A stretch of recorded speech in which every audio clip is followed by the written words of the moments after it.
Roll tape. Roll camera. Action.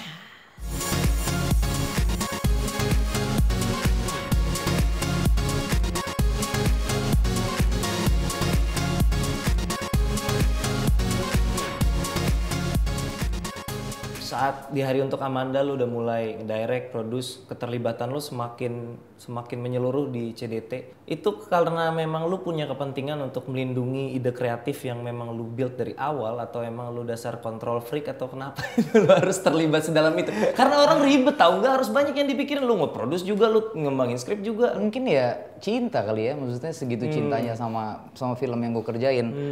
Kayak contohnya yang tadi gue bilang, ada progres, dan progres itu biasanya ada beberapa yang berangkat dari kekecewaan. Kayak Hari Untuk Amanda, karena gue di situ posisi sebagai production service, jadi gue produser yang cuma memproduksi doang. Setelah produksi kita kasih ke studionya, dan waktu itu karena ada beberapa hal yang mismanagement dari manajemen sebelumnya, karena ada pergantian manajemen kan di MNC waktu itu. Sebelumnya itu ada problem yang menyebabkan Hari Untuk Amanda yang udah punya jam tayang, udah punya jadwal tayang, dibatalin tayangnya. Oke. Kalau nggak salah 2 minggu sebelum tayang. Sampai akhirnya dia harus tayang 1 tahun setelahnya. Jujur itu bikin kecewa karena gue berharap banyak sama Hari Untuk Amanda. Kita bisa bilang Jalangkung 3 agak kurang bagus di pasaran gitu kan.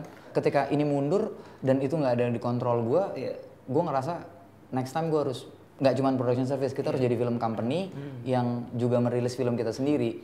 Dan itulah kenapa Cahaya Dari Timur kita full produce A to Z gitu. Dan pasca HUA itu lo baru ngembangin sampai dari mulai lo mau bikin sampai actually lo bikin, kalau gua nggak salah 4 tahun.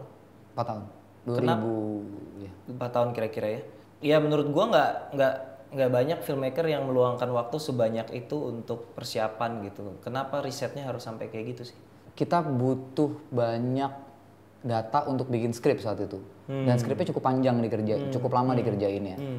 Kedua, nggak mudah untuk cari dana di project pertama, karena kan kita belum punya portofolio bisnis atau portofolio yang menunjukkan bahwa kita pernah bikin film, filmnya pernah sukses segala macem. Karena waktu itu dari Hari Untuk Amanda, gue memutuskan untuk menjelajah ke tempat yang baru, sehingga menurut gue penting untuk gue bisa punya data yang cukup banyak, dan gue bisa melihat dan gue bisa ngerasain apa yang terjadi di sana. Sehingga 4 tahun itu gue mungkin setiap 2 bulan sekali gue bolak-balik Jakarta Ambon gitu. Lu waktu itu pernah cerita bahwa salah satu, ya terlepas dari semua pujian dan segala macam, yang salah satu yang paling menyentuh lu dari semua kehebohan Cahaya Dari Timur adalah sambutan orang-orang di sana. Itu yang benar-benar. Ya kayak misalnya kalau ini lo bisa kalau lo jalan ke Ambon lo bisa tanya, maksudnya orang-orang Maluku atau orang Timur, apa sih yang mereka dapat dari Cahaya Dari Timur? Ini yang cukup mengejutkan. Maksudnya awalnya gue berharap dari sini mereka bisa belajar juga, sama kayak gue juga belajar tentang resiliensi sosial dari mereka gitu. Bagaimana kekuatan masyarakat tuh bisa jadi solusi buat hal yang lebih besar. Tapi di satu sisi ternyata mereka mendapatkan materi yang menurut mereka suara mereka dipakai, disuarakan di film. Jadi gitu. ada rasa keterwakilan gitu. Ada rasa keterwakilan. Kalau lo nonton lagi, lo bisa lihat orang-orang tua di sana nggak pernah nyebut Jakarta tuh Jakarta. Mereka nggak ke Jakarta. Mereka ke Jawa. Di situ secara sadar gue juga menggugat sentralisme gitu. Maksudnya kita tahu bahwa selama bertahun-tahun nih cuman Jawa aja yang dibangun gitu, dan mereka relatif kita tinggalin. Tapi ketika negara butuh proyek untuk bikin konflik, mereka dipakai untuk bikin konflik gitu. Ya ini yang pengen juga kita gugat, tapi bukan dengan cara keras gitu.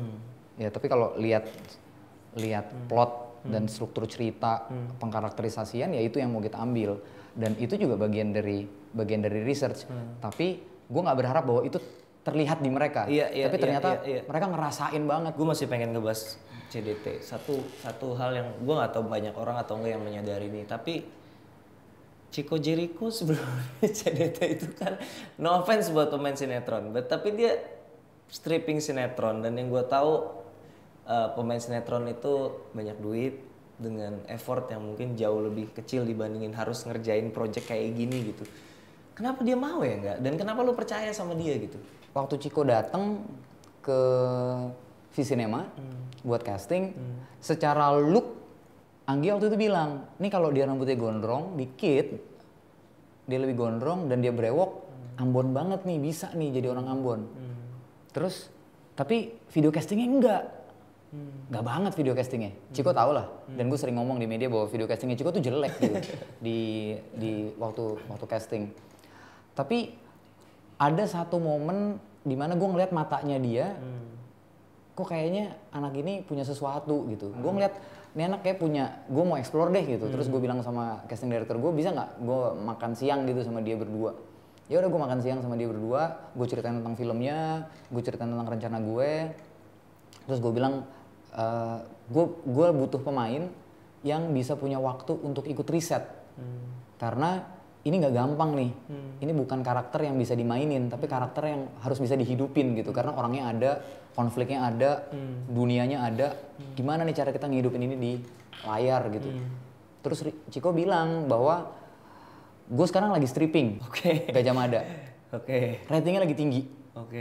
Tapi gue mau berhenti kalau lo pilih gue. Terus gue tanya, kalau lo berhenti lo bisa kapan? Dan berapa lama? Gue akan kasih lo waktu sebanyak yang lo butuhin. Menurut gue itu adalah harga terbesarnya Ciko gitu. Terus kita shake hand, dia jadi main, riset tuh 2 bulan. Sempet syuting 2 hari, terus karena dananya stop, berhenti syutingnya. Wah itu anak stres men. Gue udah berhenti stripping. Iya, gue udah berhenti stripping. Kampret, sutradara apaan sih lu? Itu bukan sutradara, produser apa? Produser macam apa? Lu gak punya duit berani-berani bikin film segede gini. Tadinya berhenti 3 hari. 3 hari jadi 7 hari. Pas jadi 7 hari gue sama Glenn bilang, udahlah nih kayak kita mesti bener-bener berhenti dulu. Terus kita cari sampai ujung lah gitu. Pulang tuh nangis-nangisan kayak aduh gue kalau masih nginget momen itu tuh sedih banget. Lu ngerasa pada saat itu gak jadilah project ini gitu Mas ya? Gue ngerasa nih hidup gue udah paling bawah deh. Tapi gue mulai ngedit 2 hari itu. Gue mulai ngedit 2 hari itu, gue ngedit sendiri. Gue udah bilang wah nih film harus jadi. Ciko keren banget di 2 hari itu, anak-anak itu keren banget mainnya. Ya udah terus gue bilang sama Ciko, Cik kasih waktu gue 3 bulan. Gue bilang sama semua kru, gue kumpulin semua di kantor. Gue sama Glenn bilang, kasih kita waktu 3 bulan. Jadi film ini belum official berhenti. Kita pending, kasih waktu kita 3 bulan. Kalau kita nggak dapet apa-apa 3 bulan, baru kita bisa bilang film ini nggak jadi. Berapa tingkat optimisme lu pada saat lu ngomong kayak gitu? Kagak tahu.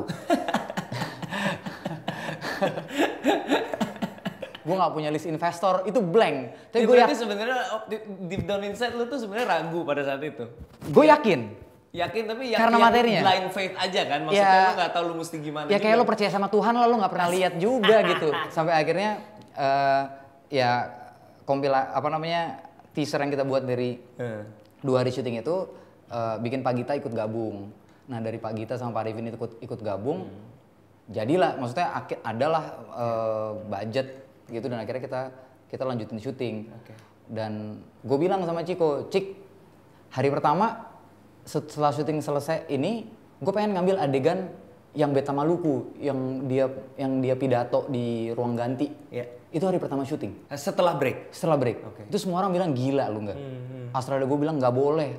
Banyak bilang jangan deh, jangan. Kenapa mereka bilang jangan? Ya karena itu peaknya. Setelah mental drop, orang bilang lo mulai lagi dari itu. Karena ini semua lagi drop, lagi berusaha mencari kepercayaan diri. Gue bilang karena itulah itu adegan harus di take pertama. Supaya kalau adegan itu berhasil, ini gambling. Kalau adegan itu berhasil, gue berencana ngedit adegan itu malamnya setelah selesai syuting. Gue bilang kalau adegan ini berhasil, ini akan jadi moral boost buat semua orang. Bahwa inilah benchmark kita. Dan Ciko gila banget. Besok gue edit dan di situ pas selesai gue edit, gue tontonin ke semua orang.